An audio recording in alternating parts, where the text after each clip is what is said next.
All right. Hey, everybody. How you doing? Hey, I'm excited about this. Just we had a couple of visitors. John and Lyndon were with us this morning. Our local folks, and it really is feeling like home. We've got things unboxed, at least to a certain degree. We've been working for the past quite a bit of time, as you know. Some of you know more about it than others. But we're in. So we're in the new place. This is the first live Saturday teaching, and it seems that everything is working wonderfully. So I'm glad to be here with you today. We are obviously opening up for questions and comments, and I want to hear what some of you have to say, some of your thoughts on what we went through. I see some regular faces. I also see some new folks. So if you're new, welcome. If you're not new, welcome. And speaking of not new, Dave Tyler with the perfect backdrop. Wait, you got to unmute there, brother.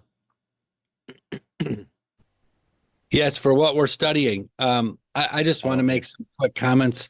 I've been working with Ross for a long time, listening to him. I remember the first inklings of this at a United Israel World Union Conference in April in Charlotte, where you kind of talked about the book of Deuteronomy, and it was before the Moses scroll and everything. But what I'm really grateful for on this approach, we were like editing a film this whole time, and there's a lot of stuff on the floor and what belongs and what doesn't belong. And I think if you kind of go through in 12 classes, I think that's a smart thing. You can't have a 40 classes, or whatever. And so I think all of that, Ross, is a good way for us to, really look at the book of Deuteronomy in proper context after what we've learned. Not that we won't learn things going forward, but there's been a lot of study for years, and now it's time to like smooth it out and try to repave the road. Anyways, I just wanted to say that, and Shabbat Shalom to everyone.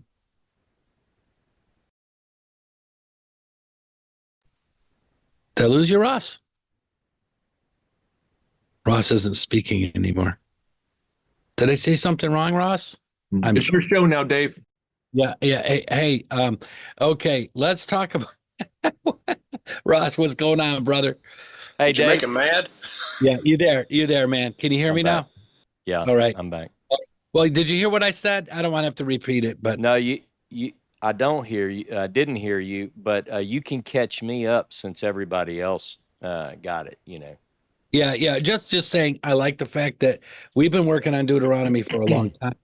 You gave that talk in April years ago at the UIWU conference about the book of Deuteronomy, and it was like everyone thought that Deuteronomy was the second telling, but you kind of indicated it might be the first telling, and it's the only one in the first person. We've looked at it for many years, and now can we just say this? Let's take all the clips off the floor. We can edit it into a nice 12. I like that idea is what I was trying to say, Ross. I think it's brilliant that you are making it, a 12 lessons with all that we've learned. That's all. Well, And yeah, success. I appreciate it. No, I love the book of Deuteronomy. Like you said, I've been into Deuteronomy for quite some time. And Yes. but it's as you know, we've talked about this, you and I have talked about this offline. It's like every time I look at it, you see more and more and more. So that's what excites me about it. And especially Yeah. with these new books and really digging into the academic side of things. Look, Yeah. I think that even in previous things that we've done, this series that we did last time, a couple of years back, the Pentateuch, A New Look, that's not outdated. I mean, I've played No. those reruns over the last Right. few weeks off and on while Seth and I have been buried in trying to get over to the new building. But Yeah. I will say this, there's a lot more to unpack, and I just really look forward to it. So I'm Yeah. excited. No, I'm with you, Yeah. Dave. It's going to be Yeah. fun. And also shout out to Seth. I mean, the quality of it now like that is really it's raised to another level. I mean, obviously it's what you're saying that's most important, but the way it's presented, Seth has really raised the bar, and people should consider supporting Seth. Well, let me tell you that I'm glad you brought up Seth. Here's what Seth has told me about what he's doing on the quality end of things. Mhm. You're it's no He says, Dad, going forward, the problem they're going to raise is whether or not you're teaching the Bible right. We don't want them to have any complaints over audio or video or anything like that. So it really the biggest question is up to me now, because in times past the audio might be bad or the video might be bad, but he's taken those out of the way. So it's really just, hey, you, Yes. either I'm telling the thing the way it ought to be told or not. So, Yeah. Yeah. Well, I look forward to it. Just want to say thanks. hey, I Shabbat appreciate you. shalom. All I right. Bye. appreciate you. Shabbat shalom. And thanks, by the way, for doing what you and Patty do on Friday nights.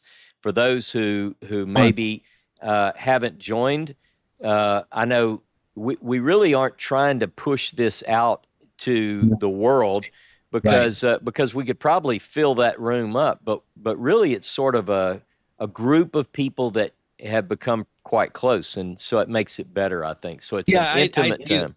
Yeah. Seth had to make someone go poof today. Yeah, Yeah, because the issue is that, look, if you want to come and destroy what we're saying, well, then get your own channel. And if you don't like our Sabbath welcoming, then leave. yeah.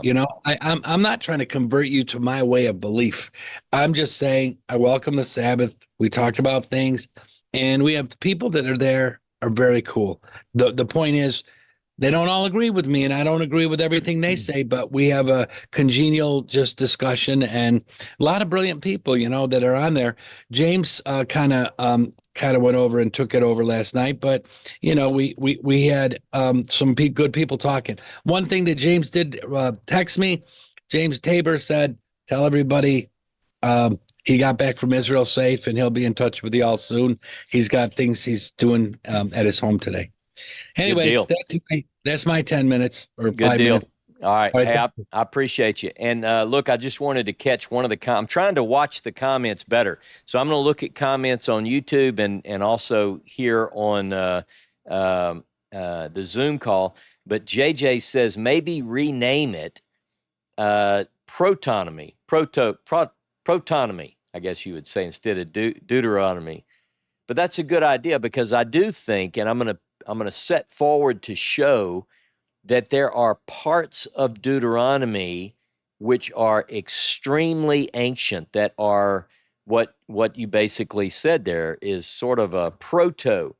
And what is that first Torah? We're gonna get into all of this. And the thing is, over the past couple of decades, I don't know how many times I've worked through the Torah portions, worked through the annual or triennial cycle of readings.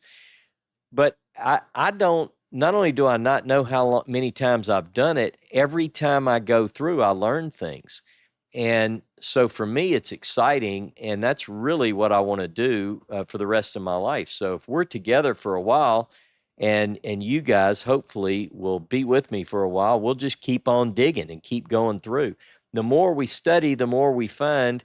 And I think I like to tell people, it's not just a matter of, we're not just doing this to learn, but we're learning to live. And if you think about it, you know, all right. Now, I saw a couple of moments ago, I saw Joshua Chisholm had raised his hand. I don't know if it's still up, but are Morning. you? Hey, man, how you doing? I'm doing well. I absolutely loved the introduction this morning. It's and I want to reiterate what Dave said. I'm excited to organize these thoughts and all these conversations we've had for the last few years and get some nice bite-sized pieces and really drill down to the meat of the matter, the heart of the matter of what we've been talking about. I especially liked at the end where you contrasted some differences between what do we have in Deuteronomy and what do we have in the other parts of the Torah Yeah. or the Pentateuch. I think that's going to be pivotal, and I'm ready for class 2. Yeah, I'm looking forward to it as well. One of the things I see Dave Tyler put, need to make some shorts, and most of you are in our generation, and you know that these short videos sometimes will pull people in that maybe a longer video. If somebody scrolls through and they say, "Oh my goodness, this guy talked for an hour and a half," as the old joke, ain't nobody got time for that. But if you do a 1 minute or a 2 minute or a 5 minute, a short 15 minute, there are things that we can do and introduce this material to a whole new world of people. And, I get that. So we are, one of the things that I'm going to do is in my notes now, Seth has encouraged me to do this for quite some time, but indicate kind of roughly in my telling or in my organization of the material what would be a good chapter. And so then in the YouTube video, I can go back and put chapters and, we can share different elements of these classes and so forth. Look, right now, one of the things, those of you who've been with us for a while and supporting us and befriending us and so forth, know we've still got a lot of work to do. Josh and Ruth particularly know that because they visited us a week and a half ago, I think. It's time flies, but they saw the inside of the building, and there are things that are really good, like we're really excited about. Like number one, our rent's cheaper, but there are also things that need a lot of work.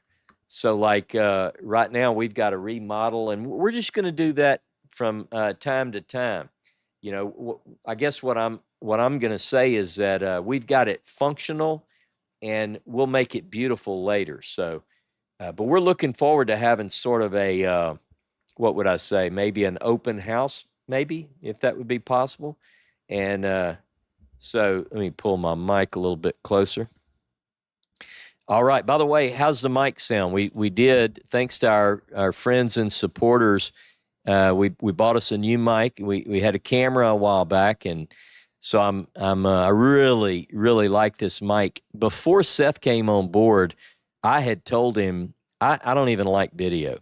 I mean, I could care less about video. I just want to do audio because that's all that matters. If I was juggling fireballs or something or doing magic tricks, maybe I needed video. And he's convinced me that video is important as well. But I still love audio. And I'm going to open it up. I want to hear from you in a minute. But I just wanted to say this. I keep reminding people, and I think last week Todd told me he's at least subscribed to Spotify or Apple Podcasts. But what I want to do is let people know that you can listen, and the better we get on the audio, the better that's going to be too. So anyway, so what are some of the other comments, questions? What are some of your thoughts? I know that today I mainly wanted to introduce, sort of set up a framework for the study of Deuteronomy. I want to get into Deuteronomy, and I want to get into the textual stuff, which is where I really, really enjoy being. But just so you know, sometimes you have to tee things up. You know what I mean? All right, who's next? Anybody have any comments? So what I'll do is while I'm waiting on, there we go, Todd. How you doing, Todd, Angel? Shabbat Shalom. Shabbat Shalom. Imagine that. We're first, huh? Hey, good. No, that's great. You got me off the hook. I've been talking for 2 hours, man. Yeah, no kidding. Something we were discussing during your intro to that thing is fascinating that how you brought up how Yeshua quoted Deuteronomy, which I was thinking that right before you went to it. But we were kind of joking around about this. It's like, it's kind of funny that Yeshua quoted Deuteronomy, but Christians quote Paul. Yeah. Who said Deuteronomy doesn't even exist anymore. Right. You ain't got to do that. Yeah. I just thought it was kind of ironic. Yeah, if you think about it, and obviously the New Testament is not my field and so forth, but I do want to bring in, as certain things come up that I think are important. But to your point, and I made it in the class too, not only does Yeshua quote those passages, but if you study the story where the temptation takes place in the wilderness, you know, it's pretty much Deuteronomy there too. And there's a reason for that, by the way.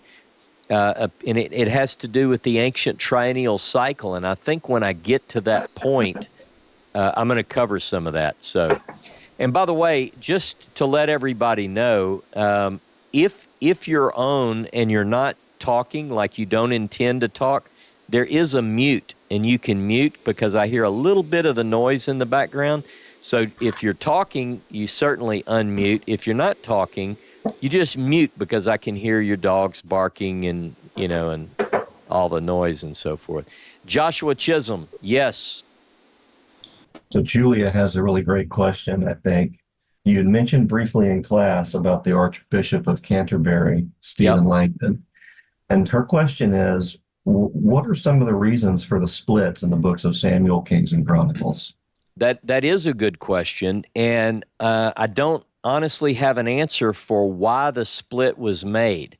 I don't know. There are a lot of speculations that I could make on here and just try to act like I know, but I don't. And what I am interested in, though, is in my notes, you know, because I found that in the study of this book I mentioned in the class, the text of the Old Testament, An Introduction to Biblia Hebraica, and it mentioned that, and it also mentions it. There's another book by a scholar from the 1800s named Christian David Ginsburg, and he wrote a book called Introduction to the Masoretico-Critical Edition of the Hebrew Bible.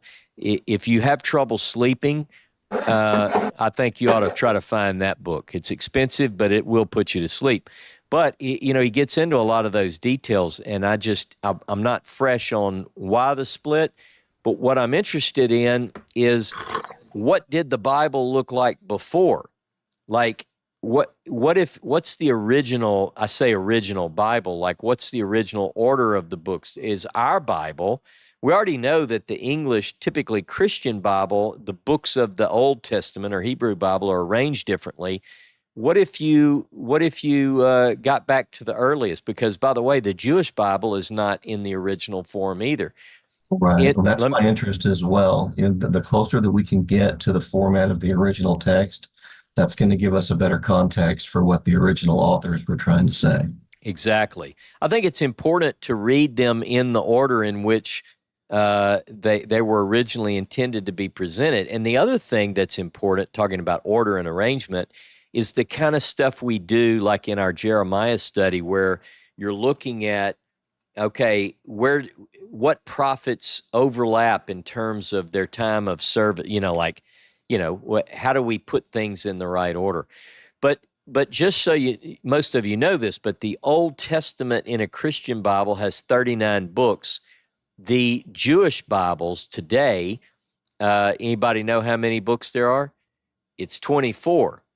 And yet in the original, an earlier enumeration was 22, because we have Josephus mentions 22. Now you go, well, wait a minute. What happened to the other two books? Were two books added? No, it all has to do with the combination, the order and arrangement. And we can get into some of that too, but I want to make sure other people have a chance to give us some good insights. So anything else, Josh, before I let you go, and then we'll bring you back later? All right. Betty Elisheva, how are you, my friend? Okay, it worked. Got you. I got you. I'm good. Thank you. Shabbat Shalom, everybody. Hey, how's... First of all, I just wanted to say thank you. And for those who know Hebrew, Toda Rabbah, thank you very much. That introduction was amazing. The reason I liked it so much is because I could see that you went the broad spectrum. Yeah. I mean, people who weren't familiar with the Pentateuch, the Bible, could follow you and learn. And those of us who are familiar, who've been through this many, many times, it was a great, great review. Yeah. And sometimes we need to review. We need to remember and review things over and over. I mean, I think that's apparent with so many repetitions in the Tanakh itself. We're told to do this, and then a few verses later, do this, remember this, do this. And it's because it's to print it on our memory. Yeah. And I just, you did a really good job. And I had to laugh because you said, that after you finish this series, you are not going to be the same. And Yeah. I did put a comment, and I emphasized not in all caps. I am not the same even now. Yeah. So I know that I will not be the same again. And that's okay, because growing changes you. And if we don't grow, we become stagnant if we stay with the same mindset. So we have to be open to new ideas, not like a sieve, but open. Right. To learn. And I just want to say thank you again. So, hey, well, thank you. And I thought about you as well when as I prepared to go live this morning. The world is crazy right now, and the reason I thought about you is the period of time that we're in, which you always do such a great job of bringing to people's attention. And you wrote a book about times and seasons, and so the idea that we are in what is known as Bein HaMetzarim.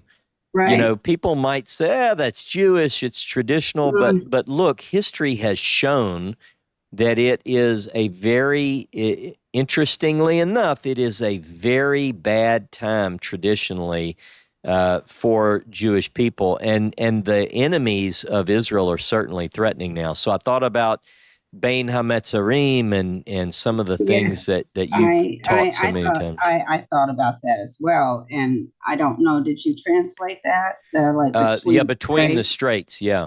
Yeah, like we're kind of between two really, really, really bad things. Yet, when things get bad enough, I mean, the temple was corrupt. It had to be torn down and rebuilt. And I think there's a lesson in that for all of us. We can't just keep on and on and on doing the same things we've always done. If we discover something that we are off on or doing wrong, then we need correction. And if we don't take it to ourselves, then we may get it from on high. Yeah. So I think the temple had to be destroyed. And, God never wanted a temple in the first place. It was man's idea. Yeah. We're going to build that temple, that tabernacle in our hearts, and make ourselves a holy dwelling place for him. And I think that's what this study is helping me to do. And I trust that it's helping all of us to do. And I just thank you. Well, I really appreciate it. And I appreciate you. You have been my good friend for so many years. I just, and I love how you said at least 3 times, I counted them, I love y'all. And, what other person is going to, in the middle of his thing, I'm telling you this because I love y'all, because I know you do. And we love you. Well, I appreciate that. That's it for me today. Thank you. Hey, thank you. But don't say it's it. You might come back. I see a couple of comments, but let me just say, I am also monitoring the YouTube chat. So I see Rose of Maafa. I think I'm pronouncing that right. Maafa. I'm watching that chat as well. I have your questions. I will come back and grab those. And I wanted to say also that I will post Betty's book, a link to Betty's book as well, since I mentioned it.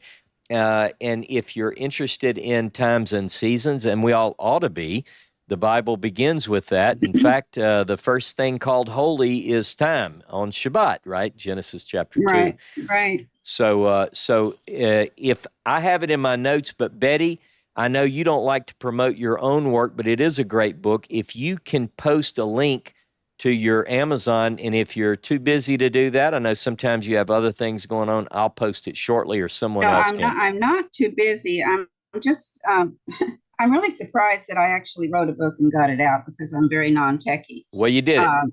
So I'm going to try to post the link, and if I can't, then maybe somebody else can do that for me. All right, good deal. But, one more thing before I call up the next person. Betty mentioned repetition, and I think about this too. You know, again, for decades now, I've taught from the Pentateuch readings, you know, and you go, oh my goodness, here we go again. Ross is back on Deuteronomy. Well, hey, look, I mean, there are 5 books, and you stick around long enough, you're going to see the same material being discussed. But let me just tell you why it's important, and it's from the book of Deuteronomy, by the way.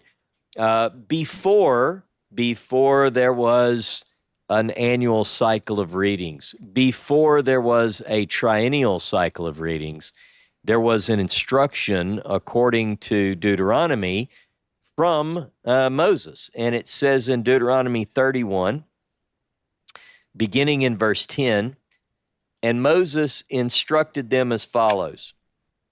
Every 7th year, the year set for remission at the Feast of Booths, when all Israel comes to appear before the Lord your God in the place that he will choose, you shall read this teaching. Here's our phrase, HaTorah Hazot, this Torah aloud in the presence of all Israel. Gather the people, men, women, children, strangers in your communities, that they may hear and so learn to revere the Lord your God, to observe faithfully every word of this teaching. Their children, too, who've not had the experience, shall hear and learn to revere the Lord your God as long as they live in the land that you're about to cross the Jordan to possess. Now, the reason I'm bringing that up is because a few minutes ago, I said we're not doing this study merely to learn. We should be, or we shouldn't be, we should be doing it to learn to live. Like, what purpose is it if we're not doing these things in order to live our lives appropriately? All right, let me go down the list. Thank you, Betty. I appreciate your time. You're welcome. You're welcome. All right. And now let me call up Richard. Richard, how are you? Welcome. Shabbat Shalom, Richard. Shabbat Shalom. I just wanted to shout out and thank you. I not only enjoy your teachings of the Torah, but I bring them to a little weekly study group that we have, and everybody really enjoys your input. And I also want to point out, I believe Bruce Metzler wrote a book, Cutting and Pasting Our Bible. Yep. And he points out a lot of examples where things are kind of cut out of place and placed it in another place. And it makes for an interruption in you're reading along, but he brings out some interesting points why, the editors have done that. I also want to thank all the people with the notes that you put out. It really kind of drives home the messages, especially with my Christian brothers and sisters that I meet with. Again, thank you for everything. Hey, Richard, it is it's wonderful to meet you. Let me ask you, because I like to pronounce names right. How do you pronounce your last name? Tui. Tui. Okay. Yeah, well, it's a pleasure to meet you, Richard Tui, and thank you for your kind and encouraging words. And I'm glad that you're able to share this with other people. Feel free to invite them. And John Baruch Perry is a longtime friend, and he's the one who types up all the notes for these classes, and it's been a labor of love for him. He's donated his time and talent, and then we post those every week. Generally they're available on our Discord channel and so forth. So that link is also in the description of these videos. So if you're not part of that, I know it's another something that people have to join, and that's a little bit frustrating for some, but no, I'm glad that you bring that up, because we're a happy team here, and that's it. It helps everybody who contributes. It's not just me, and it's not just Seth. It's what we're doing and what others do, and it's your input. So thanks a lot for that. I appreciate it. So you said the links are posted in your video notes. I've only seen a few of them. I'm not a big social media fan, if you know what I mean. So. Yeah. We have what this guy does, John Perry. He posts the notes, and I don't know which ones you're looking at, but I assume it's something he did where he recorded everything that I talked about pretty accurately. And then that is posted in a document on, a lot of times it's in the Discord. So you'll see that in the description is what I'm talking about, the description of the video. Hey, nice to meet you, Richard. Thank you, Shivabutos. Yep. Carolyn from France, my friend in France. Are you watching the Olympics?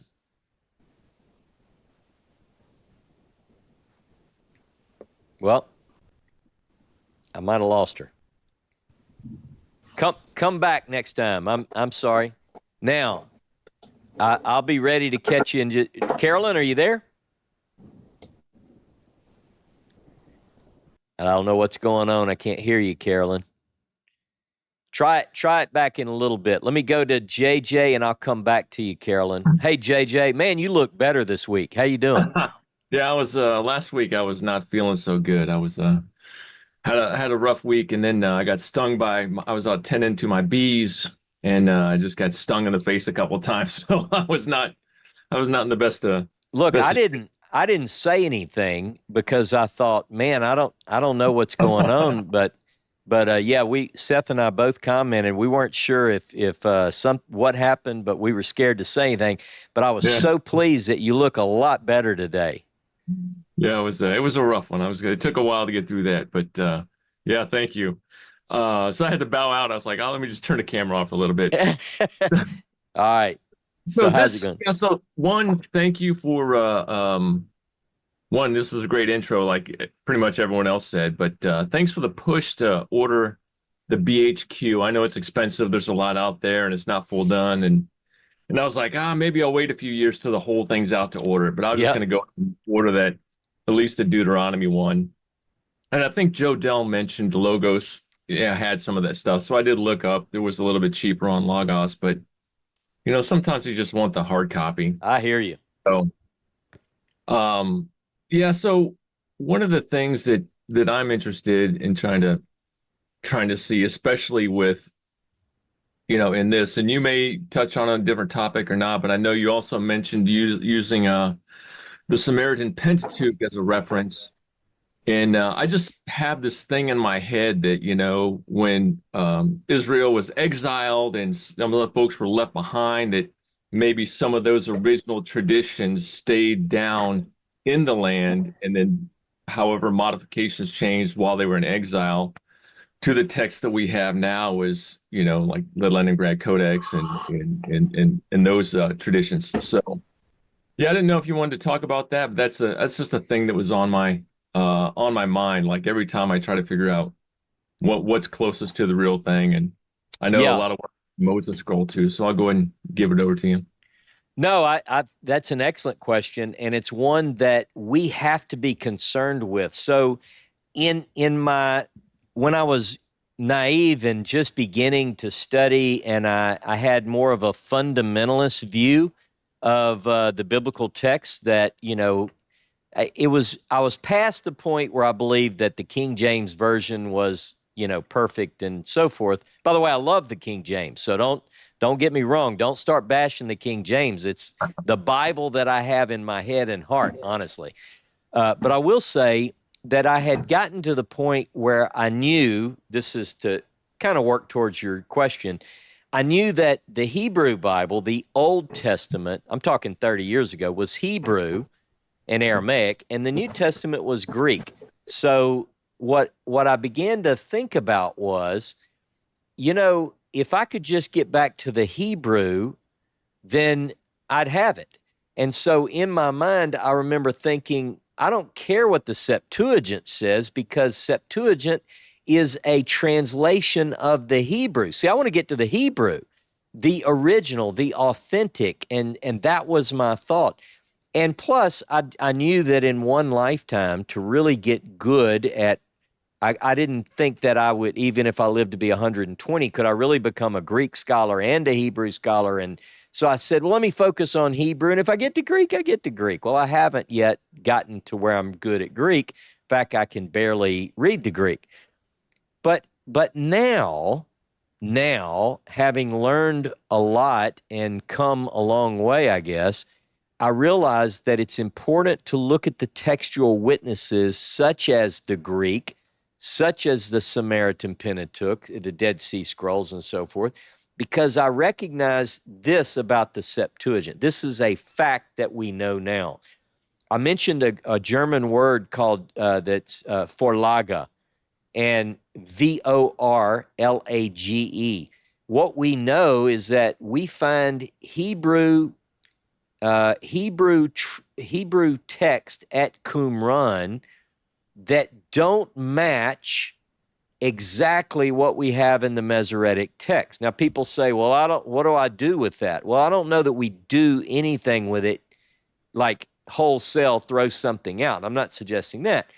What we now know, and scholars have really debated this and proven and shown this, that at times the Hebrew text of a certain Dead Sea Scroll, we're talking a 2,000-year-old document, biblical text, matches more closely the Septuagint than it does the Masoretic text. So let me make that really clear. I know you get this, JJ. Let me make sure I'm making the point clearly. It not only suggests, it has been proven that a translator, that a text from Qumran is based on a Hebrew text that the Septuagint was translated from, that's different than the Masoretic text. Having said all that, I no longer am able to just dismiss the Septuagint. I want to know. So here's what I'm doing now. I pulled out for the first time in years, and I don't have time to get into Greek right now, but I have to. So I'm packing a Greek grammar along with me, and I'm trying to get back into that a little bit, mainly because of the wonderful notes in this BHQ. I don't need much Greek, but I need to see, these notes will say the Septuagint says, and then it gives you the Greek word. Well, I'm not just going to skip those and say, well, I wish I knew how to read the Greek word there. Well, I have all these tools here. I can look it up.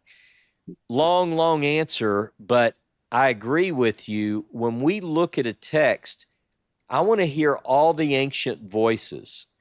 And so this series that I'm doing, what I want you to imagine is I've got a panel before me with these brilliant scholars who produce these manuscripts. And I want to say, are you, Mr. Greek Translation, closer to the original?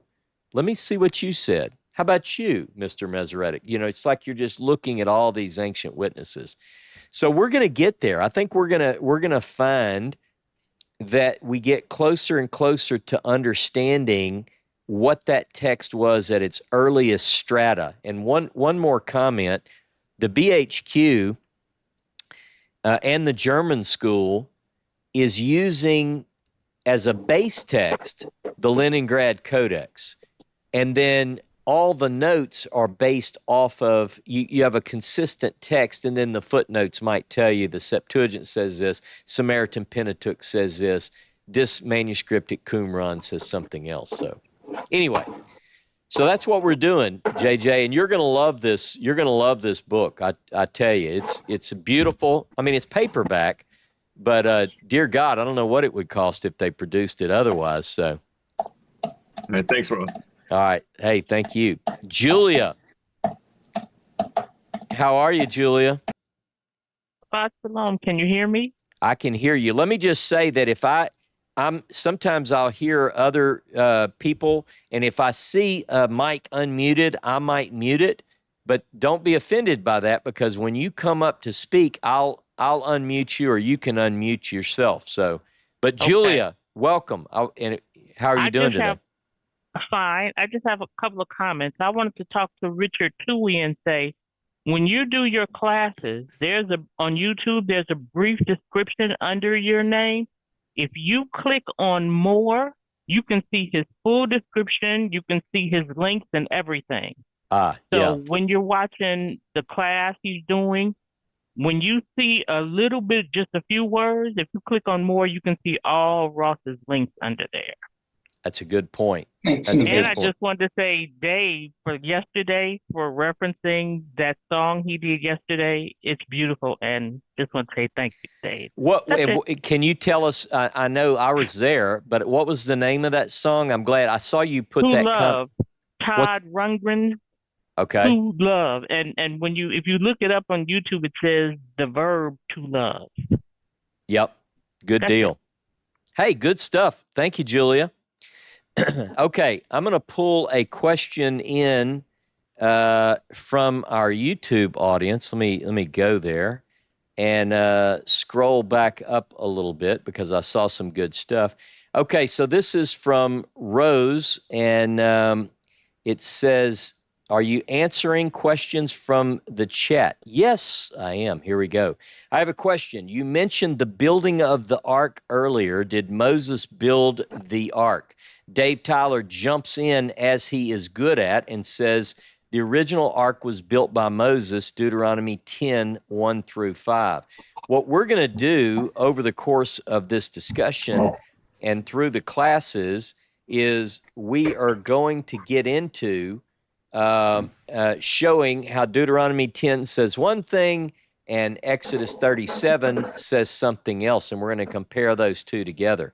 So that's the quick answer on that.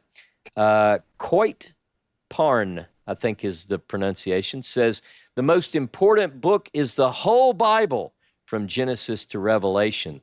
And that is this person's view. I'm going to seek to show that there is one that is important at a different level. But that'd be my opinion. I think it'd be more than that by the time we're done.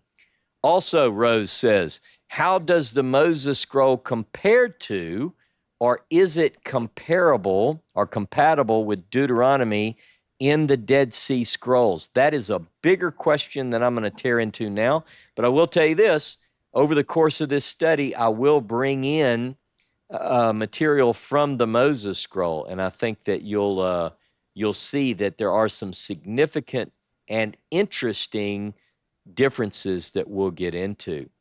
Now, one more question. I'm waiting on the next person to raise their hand, so I'll go ahead and pick this one up. This is from my friend Doug. Two questions. Number one, I think I hear you recently dispute the scholarly conclusion that Deuteronomy was, quote, written, unquote, in the 7th to 5th century. By that, I think you're saying that its authors had access to more ancient text which they gathered and redacted post-exile. In your experience, who has done the best work in analyzing Deuteronomy's text? I don't know what W, R, and T, its original source and their age. All right, big question, good questions. What I will say is that I have become convinced that Deuteronomy is multifaceted and demonstrates within its text that it was composed over a period of time by different people, and that will become evident and obvious to all. I promise. I might need to prove some of that today. If so, I'll come back and do it. But I'll just say that over the next 12 weeks, you will definitely see that that is the case. So the typical view that Doug is bringing up is most academics will say, we know, and there's a reason they come to this, we know that Deuteronomy is dated to the 7th to 5th century BCE. Now, the reason they say that is because of the work of some early scholars who found a correlation between the events described in the reign of Josiah and the discovery of the scroll.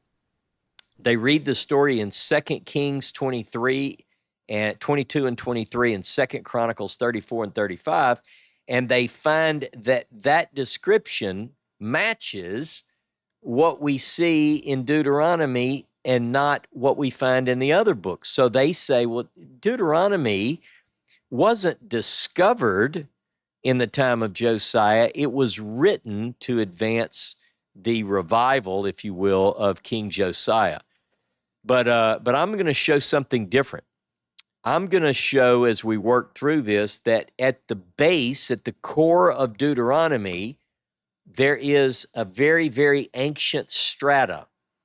And then that later was edited. We'll show proof of that. So hopefully that makes sense, and I'll come back to it if I need to.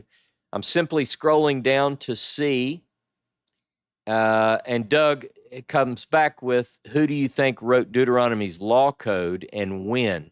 Again, we're jumping way ahead. That's Deuteronomy chapter 12 through 26. What I'll say at this point is Deuteronomy 12 through 26 is late.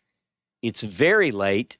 We'll prove it from a study of the biblical text, and some scholars are finally coming around to that. Most scholars believe that Deuteronomy 12 through 26 is actually the earliest piece of Deuteronomy. So, but I think it's late. I think it's very late. All right, let's see. Did I see, Joshua, did you raise your hand?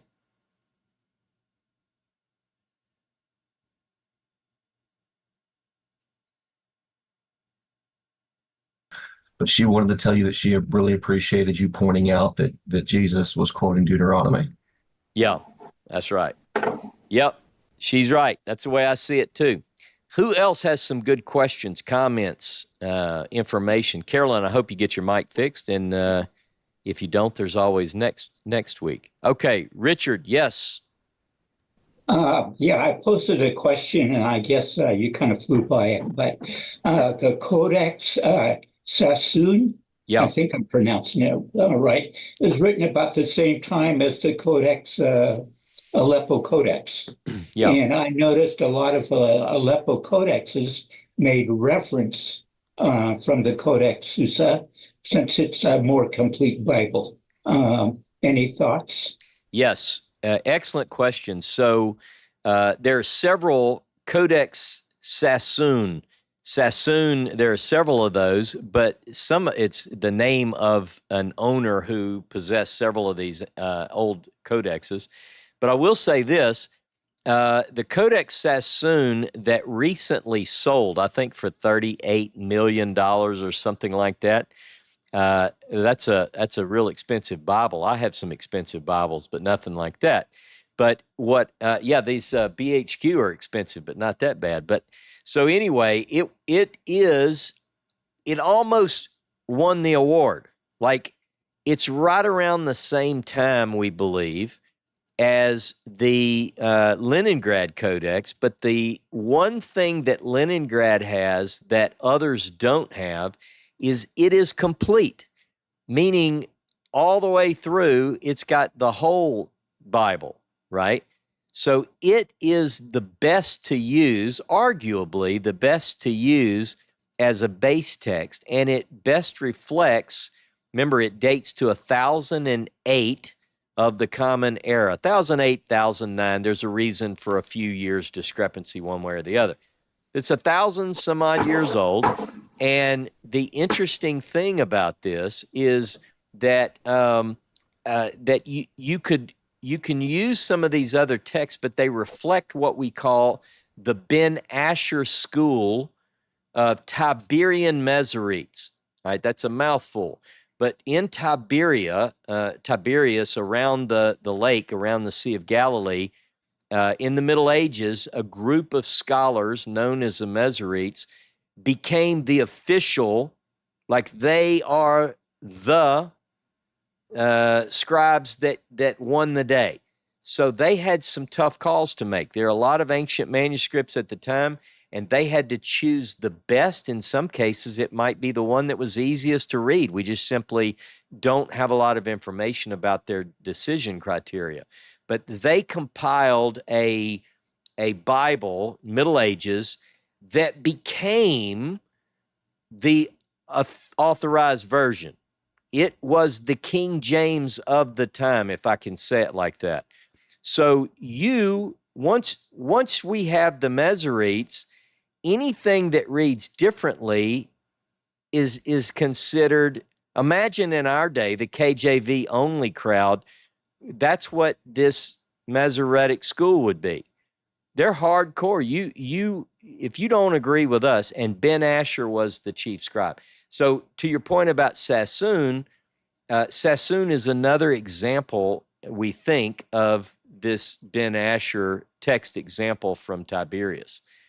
And I don't know if I've covered everything you're interested in, but just put it this way: as we work through the text where there are significant variations, if we find any between one manuscript in the Leningrad Codex and another, I might say, the Sassoon manuscript that we heard about during the dialogue by Richard Toohey, this reads this way, and now we've got this other.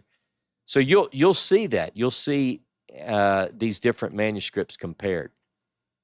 I just wanted to point out that the Sassoon Codex was a Karaite original script that was later modified by the Masoretics. Yeah, and I believe it was written about 980. Yeah, but it's not the entirety, right? I hear you. It's missing the first 8 chapters of Genesis. Yeah, you're correct. Yeah, one thing that's interesting too is a lot of the text that we have in these old codexes can be traced to Karaites. Quite often, this is interesting too, quite often what we have is one scribe or one school of scribes would produce the consonantal text of the Bible, and another scribe would be responsible, a different scribe would be responsible for the markings, the vowels, and so forth. What we find interesting about the Leningrad Codex is we have an introductory piece by the scribe. We actually know his name, and he did all of that. He did the text, he did these others. But there's a connection we'll get into later between the Karaites and Ben Asher. And so, but yeah, the Karaites are an interesting group. So a lot of these Karaite texts at the British Museum, there is a major collection of Karaite manuscripts that were saved and sold to the British by a man by the name of Moses Shapira. Maybe you've heard of him. Nearly 145 manuscripts, Karaite manuscripts, some of the most prized manuscripts of the Hebrew Bible.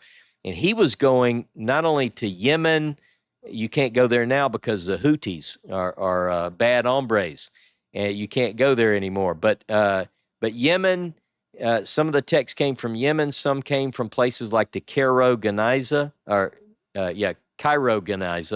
Geniza. And but yeah, we've got some good manuscripts out there.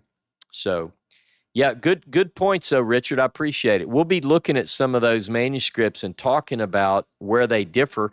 And just this recent Sassoon that sold for $38 million, we can look at that text and see photographs of page by page if we choose to.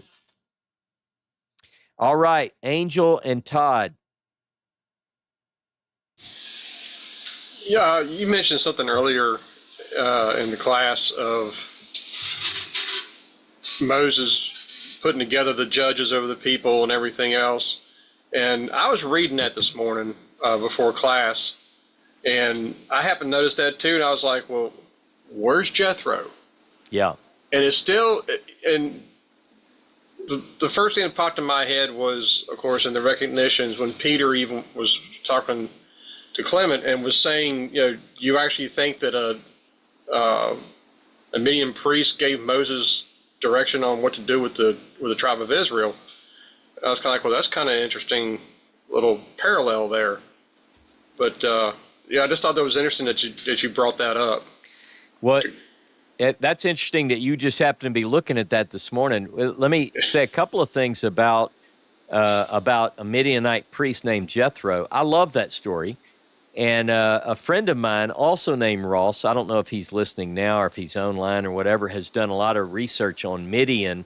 And hopefully, if he is listening, maybe he'll share some of that with the group, some of his research. But anyway, Midian and Jethro, it is interesting, the point you brought up. One of the things that is mentioned in some of the early literature and Christian literature is that, the question is, who's greater, Moses or Jethro? And the answer from one group is, well, Jethro, because he instructs Moses. So, yeah. Now, the other thing that I'm thinking about with Jethro is think about Midian and think about Jethro, but think about the Druze. Just this week in the news, the Druze community was at Shams, Magdal Shams, was hit by a missile, and many people, I think it was 12 or more children, were killed in a soccer field. And I know some of the Druze from my trips to Israel, wonderful people. They're very loyal to the state of Israel. Druze that live in Israel are very loyal. They serve in the IDF and so forth. And just a tragedy. And but interestingly enough, the Druze people look to Jethro as their prophet. So we don't know tons about the Druze because it's sort of a secret religion you have to be born into. They only opened it up for converts for a little while, but they closed it back, and you can't join the Druze. So if you wanted to be a Druze, you can't be a Druze right now unless you were born into it. But yeah, keep that community in your prayers too. So yeah, Jethro is an interesting figure that appears in the Exodus narrative, but not in Deuteronomy. And some people would say, well, he just didn't, he didn't mention everything. But I think there's a reason, and we'll get into that as we explore the text. I look forward to it. I look forward to it as well. All right. Anybody else? We have any more comments? Let me look at my YouTube screen and see. I think that a lot of people are answering over there. I'm not doing as well as I'd like to do on some of this. Nikita, how are you? Shabbat Shalom. Shabbat Shalom. How are you? I'm doing wonderfully. How about you? Wonderful, dear. Thank you so much. I love Deuteronomy, as you know, but I will concede my time to speak because Mr. Bunton is trying to speak. Could you come back to me after him if that's okay? Sure. Is Ralph? Did you say Ralph had his hand up? Yes, in the comments it says he wants to speak. Okay. All right. Well, let's bring him on then. Ralph. Yes. Can you hear me, Ross? I can hear you. Oh, wonderful. I'd like to say I'll keep my comments brief, but I wanted to say hello to everyone and to thank the Tylers for a wonderful Shabbat session last night. They're just doing a marvelous work, I think, and they're to be commended for that. And Ross, I love the new series on Deuteronomy. I think this is probably going to be a very, very popular series.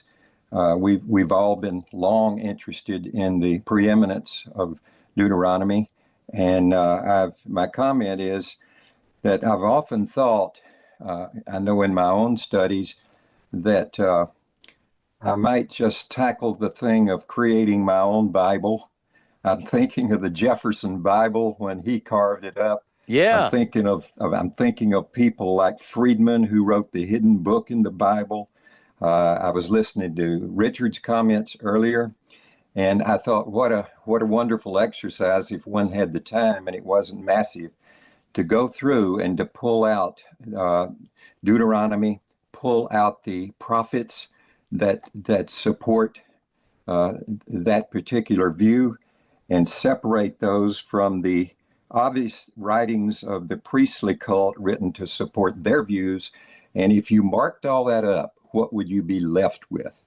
And I take issue with, not a strong issue, they have that right to feel that way, but the folks who would say, Genesis to Revelation, the whole Bible, every word is inspired by God and so forth.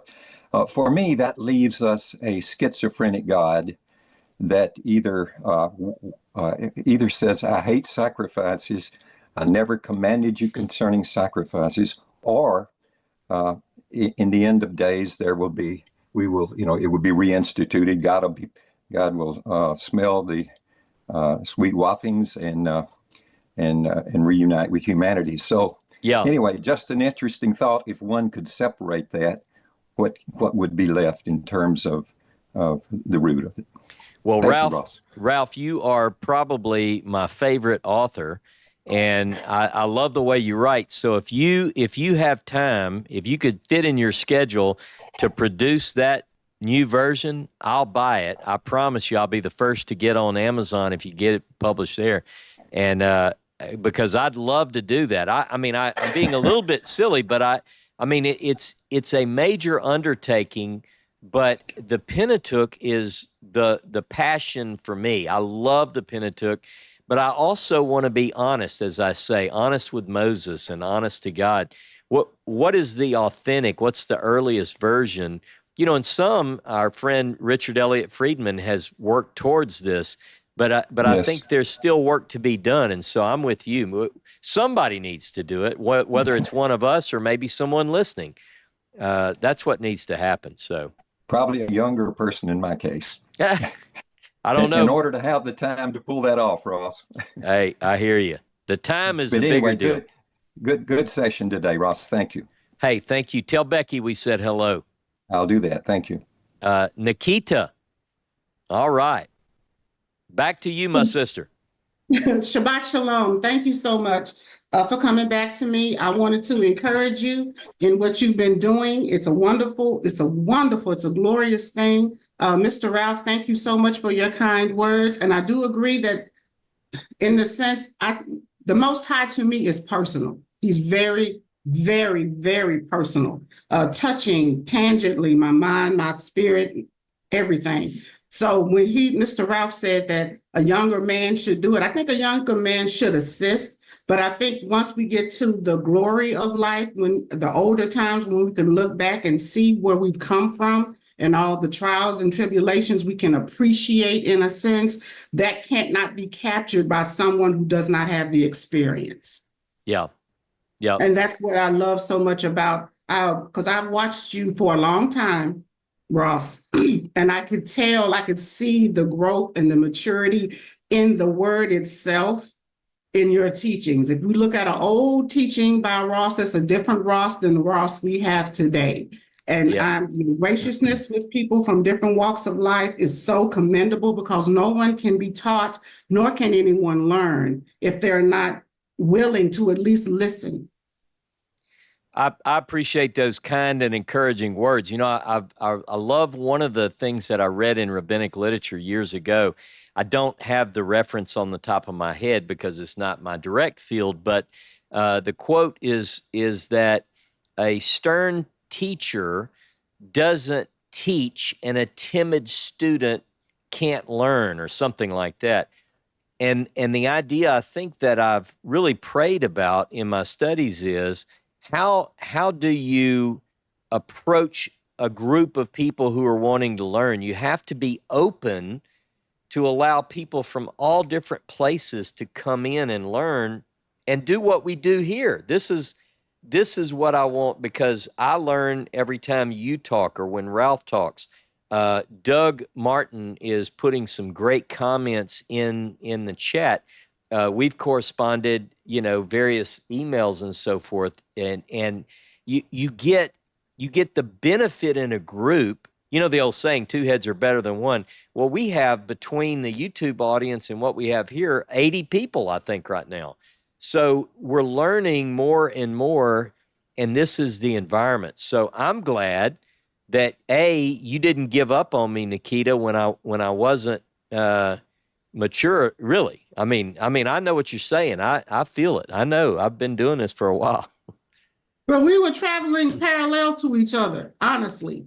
I So got you. if you heard some things that I thought at that time, you'd be like, "Oh my Lord, where did this chick come from?" But the same thing, some of your views I could argue day and night with, and some I can gladly agree. The Deuteronomy study, which to me speaks to Moses toward the end of his life.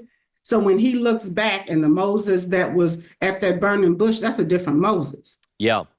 When he was in front of Pharaoh, and even now, that's a different Moses, because he may even have a little respect for Pharaoh because of his leadership skills, as opposed to, before he just felt the oppression of that. Some things you have to be hard and non-bending on, but in order for a class of teachers and students to learn from each other, everyone has to have some sense of humility. It's funny. I read one time that when Moses begins, we first meet him in Exodus 2. Exodus 4, he says, I'm not a man of, a heavy tongue, and he describes he's not, I'm not a talker. By the end, by Deuteronomy, these are the words of Moses, and we get 34 chapters. Most scholars think are 3 consecutive speeches. You read that, it's going to take hours to read through. So he's a talking man by the end. So maybe, now me on the other hand, I'm no prophet nor the son of a prophet, but I've been, that's what I used to get in trouble for in school, was talking. I'd talk the whole time. So, but he can use me, can use a donkey. I'm glad to be here. That's the main thing. I just said that last week. Stop listening in on my conversations, Ross. It's spooky. I know. I know. Because to be used by the Most High is an honor and a burden, in the sense that I don't want to mess with the Most High's reputation. Right. So I would rather not be used, but the Most High's I don't want you to be perfect. I want you to be willing. I will enable you. I just want you to be willing to be used. And Ross, for you and United Israel, I am so grateful to the Tylers every Friday night for everything that y'all are bringing in and gathering all of us together from so many different walks of life. I'd like to leave you with Ecclesiastes 12:13. All right. Where, just like in this Deuteronomy study, Solomon at the end of his life, to me, gave one of the greatest verses in the word itself. Let us hear the conclusion of the whole matter. Fear God and keep his commandments, for this is the whole duty of man. Yep. Shabbat shalom, my friends, brothers and sisters in this truth-seeking walk. I love you, and hopefully we'll see you next Friday at the Tylers. Amen. Hey, thanks, Nikita. And by the way, you wrote privately and volunteered to help Seth and I, and it wasn't that I didn't want help. It was that I didn't, we weren't organized enough for help. I don't know if that makes sense, but we had to move everything from one location to the other, didn't really want to spend the funds, didn't have the funds for a U-Haul. So if someone would have come, they would have been standing around a lot. But as it turns out, so just so you know, your prayers and support have been very helpful. We would take a truckload, carloads, trailers full at a time, and we're out of the old building, we're into the new, and hopefully in short order, we'll have this place cleaned up and ready for visitors. So maybe we'll have an open house sometime soon and invite people to come and experience the place face to face. So thank you, though. Thank you and Nikita, you're a good friend. You always think about me, and I appreciate your notes every now and then to kind of keep my chin up. So I appreciate you. Well, you've earned them, my friend. You have totally earned them. And hey, it's still good that my rolled sleeves and ready strength. It's still, so I got a car, I can move stuff too. Don't think it has to be a big task. Or, I got some paint. I mean, I might do the watercolors like a kindergartner, but I mean, I might be a little bit more trouble than I'm worth, but you still have my volunteer open. You got an open letter, dear. You got an open letter. I appreciate you like you don't know. Have a beautiful day. You too. So one thing that I wanted to say is, let me check one thing here.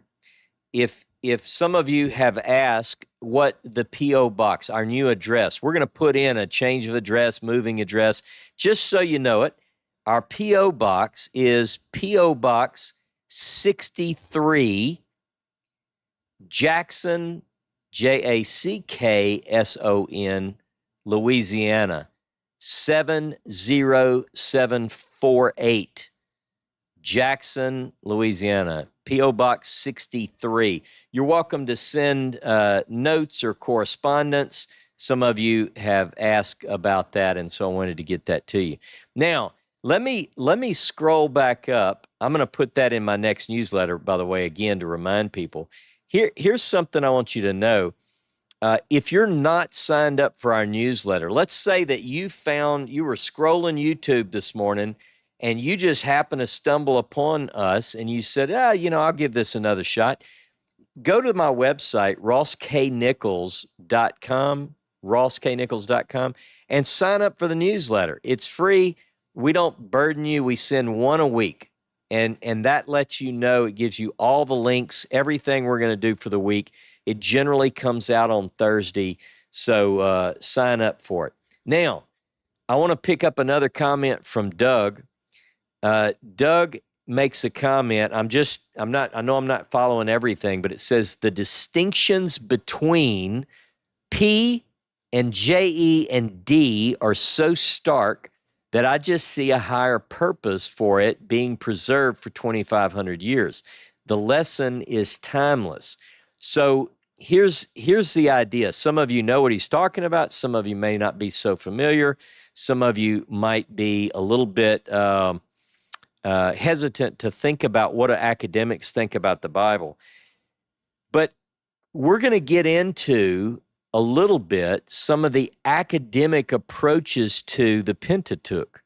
And what Doug is talking about is really from the 1700s, but really once you get into the mid to late 1800s, scholars like Graf, Graf, mostly from the German school, Wellhausen, some of these guys really began to come up with things that made sense. I think they make sense. I don't necessarily buy the whole, what we call the documentary hypothesis, JEPD. It's not like I accept it wholesale, but it's a working model. In other words, it's been determined, I think with a good bit of evidence, that the Pentateuch, as we have it now, has gone through various editorial phases. And we have layers within the 5 books that show very clearly that we have different authors. And even within the same book, we have different authors. Now, I'm going to give you one example from Deuteronomy. I don't want to go into it too much because it's probably going to be part of my class next week.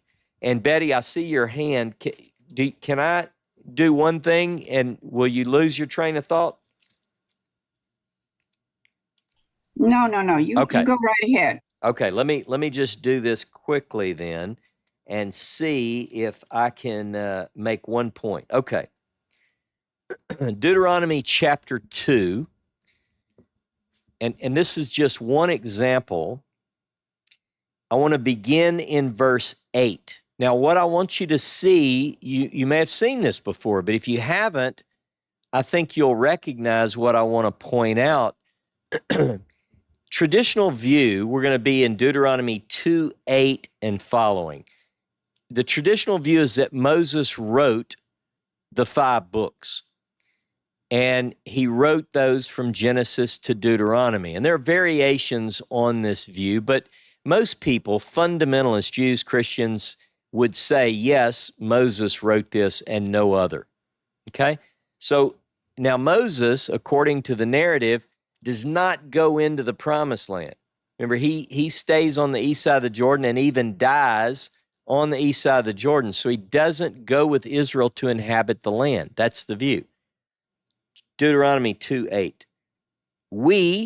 He's given an account, then moved on away from our kinsmen, the descendants of Esau, who live in Seir, away from the road of the Arava, away from Elat and Ezion Geber, And we marched on in the direction of the wilderness of Moab. And the Lord said to me, notice first person, Moses speaking, do not harass the Moabites, provoke them to war, for I will not give you any of their land as a possession. I have assigned Ar as a possession to the descendants of Lot.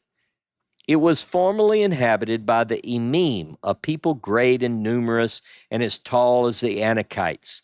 Like the Anakites, they were counted as Rephaim, but the Moabites call them Emim. Similarly, Seir was formerly inhabited by the Horites, but the descendants of Esau dispossessed them, wiping them out and settling in their place, just as Israel did in the land they were to possess, which the Lord had given to them. Now, some of you might be saying, so what? Now, it starts off, it seems to be Moses writing. We moved on. We did this. The Lord, verse 9, said to me, don't do this, don't do that. And then when you get to verse 10, it really starts describing these lands and who possesses them. But listen again to verse 12. Part B, but the descendants of Esau dispossessed them, wiping them out and settling them in their place, just as Israel did in the land they were to possess, which the Lord had given to them. You realize that this has to be written later. This is written by someone who has already witnessed Israel taking possession of the land that God promised them. Moses is dead by this point. Now, how late is this? Well, we can discuss that, but we can at least say that it is at the earliest, it's written after Israel has possessed the land. All right.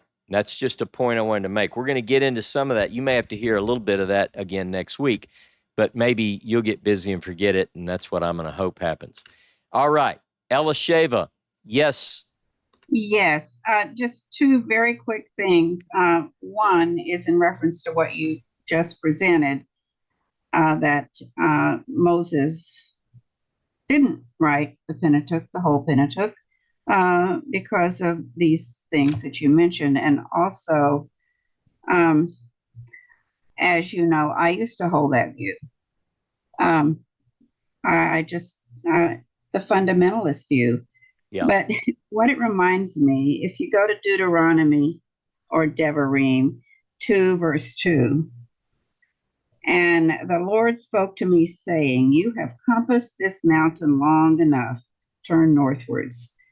I always, when I read that, I think, okay, I've been believing this over and over and over long enough. It's time to go forward. Yeah. Because I've been shown something else that I wasn't aware of. And I just love that. You've compassed this mountain long enough. You know, you've been in your mode. You've repeated all these things long enough. It's time to make a change. That's right. I love that verse. And the other thing I wanted to bring up is that, and this is whether you believe in whatever, whether you're Jewish or a Christian or just love the Bible and don't have a label, there is a custom in the synagogues, and all of the Jews all over the world repeat it after they finish each book of the Pentateuch. And I just think it's beneficial for us, and it is. They all stand up together. And when I was in synagogue, we would stand shoulder to shoulder and maybe even put an arm around somebody else's shoulder. And it's chazak, chazak, v'nit chazek. And that is be strong, and may we be strengthened. And if there's any other time more so than we need to do that, it's now. Yeah, that's all right. All of us need to unite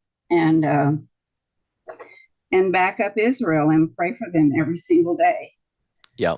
So I love that. And I think it's a very powerful tradition of unity.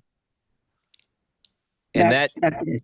Good deal. And that's that actually the thing that is said at the end of a book. We did, if you recall, last week I shared a class that combined the final two readings of Yes, Numbers, and right, that prepared us. It gave us the time right, to do an introduction. But you're right.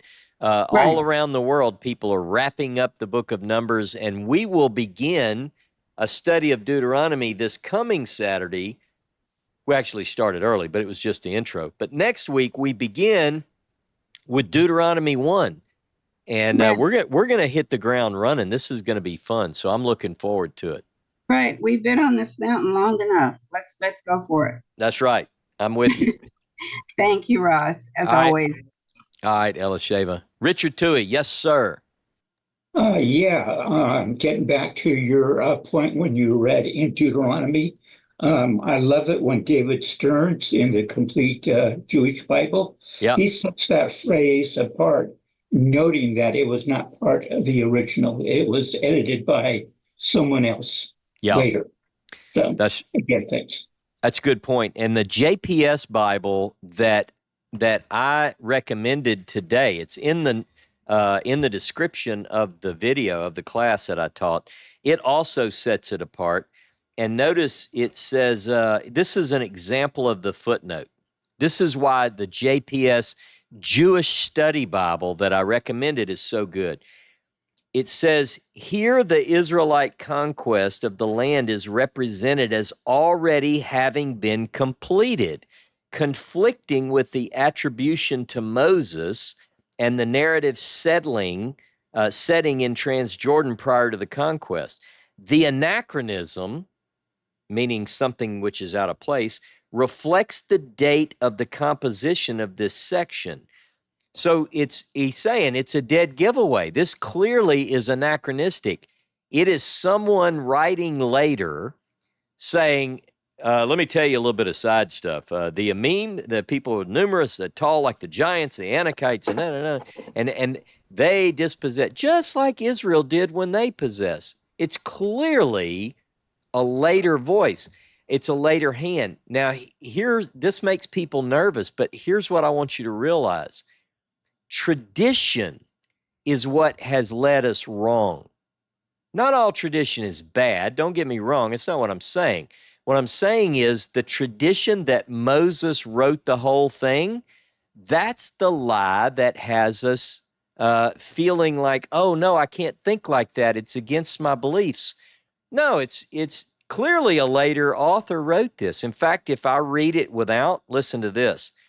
If I go to verse 9, Deuteronomy 2:9, and the Lord said to me, do not harass the Moabites or provoke them to war, for I will not give you any of their land as a possession.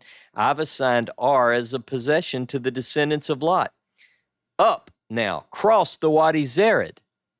So we crossed the Wadi Zered. You see how I just left that whole section out? Anyway, those are the kind of things we're going to get into over the next several weeks. And I think it's going to be fun. I'm looking forward to it.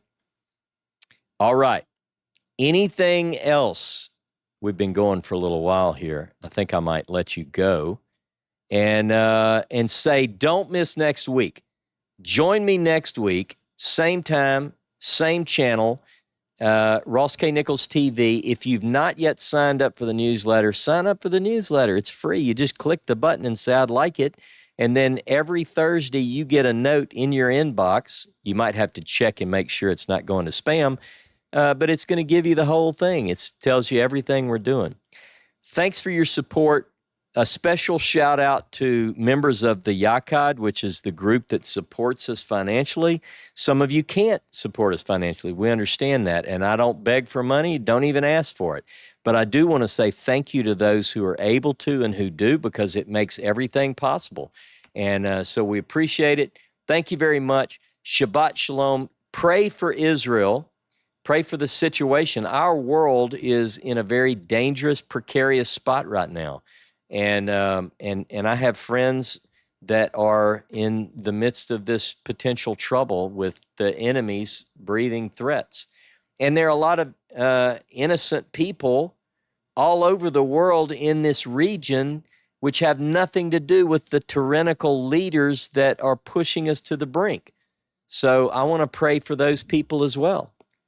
So thanks for joining me. Shabbat Shalom. Love you guys. See you next week. Stay tuned for what's coming next, and we appreciate you.